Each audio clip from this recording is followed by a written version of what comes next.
montrer comment bien poser des guêtres souples et des guêtres à coque dure.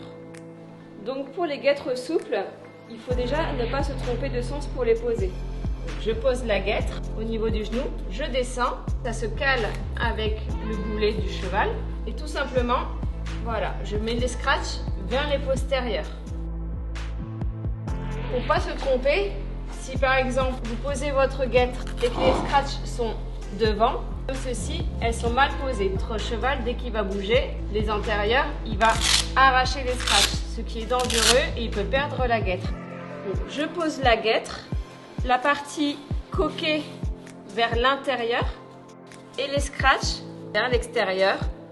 Je crée une légère tension, mais vraiment pas serrée. Faites bien attention. Voilà, comme ceci.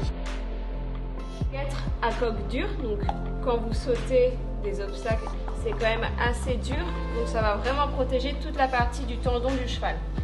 Je pose la guêtre au niveau du genou, je la descends, elle se cale sur le niveau du boulet. Avec l'élastique, je viens poser sur le petit cran et ensuite pareil. Voilà. Ne serrez pas au maximum. Si vous serrez au maximum, votre cheval il aura forcément des déformations, ce sera trop serré, il n'y aura pas de circulation.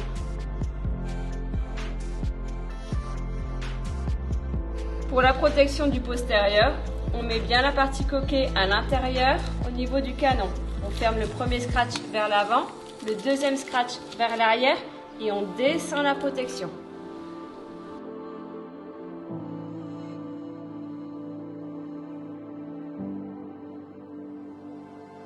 Pour pas avoir d'erreur sur la tension au niveau des protège-boulets, vous descendez au niveau du boulet, ça descend tout seul. Ensuite, on voit que la protection, elle descend pas trop basse. Pour voir si ce n'est pas trop serré, n'hésitez pas à passer un doigt, voilà, comme ceci. La protection n'est pas serrée.